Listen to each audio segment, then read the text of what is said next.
So this week I train less than usual, but somehow I still manage to progress. So after being away last weekend and shaking off a bit of a cold, I decided to reduce things and dial things back. A few intervals, more easy rides, and I was surprised to see what happened. So in this week's updated video, I want to show you what my week 3 of my cycle lean journey looked like. Even with a lighter load, by the end, you'll see how you can still make progress even when you're not training flat out. What to do when your body needs recovery and how to keep your nutrition and mindset in check so you don't lose some momentum. And later on, I'll share one stat that really surprised me the most this week and why it proves that less isn't always a bad thing. So I came into this week off back of a weekend away. I wasn't expecting much, to be honest with you, but I still clocked around 105 miles, just over 7 hours of riding, and honestly, it felt pretty good. I even managed to get out for a weekend spin with one of my clients who was down in London, ahead of his palace to palace ride. We just cruised around Regent's Park, had a nice chat and coffee, and kept the legs ticking over nice and easy, which is great.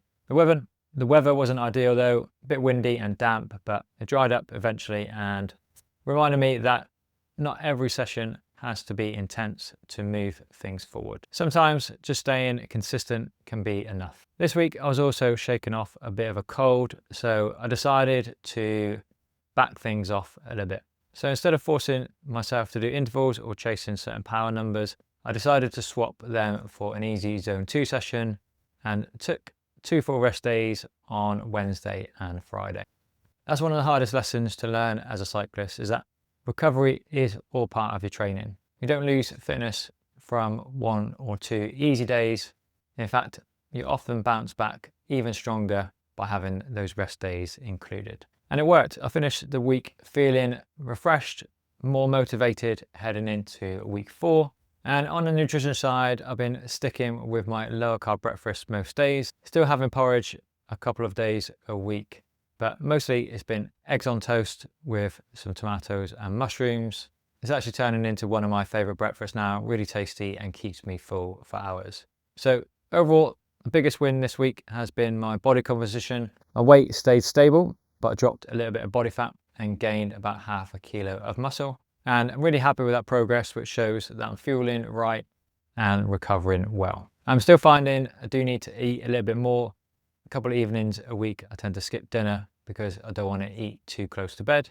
So moving forward, I'll be focusing on getting more calories in, more protein in my day, earlier in the day, and stay on top of my recovery. So though this week wasn't perfect, I rode a bit less, kept the intensity low, but the most important thing is that I was listening to my body. So because of that, I am feeling stronger, healthier, and my stats are trending in the right direction. So it's important to remember that progress doesn't always come from doing more. Sometimes it comes from doing more smarter choices based on how you're feeling. And if you want to see exactly how I balance strength training with cycling to build more power without burning yourself out, check out one of my videos of how I combine weight training and cycling. And it will show you how to structure your week to rise stronger and recover better. So check it out somewhere here.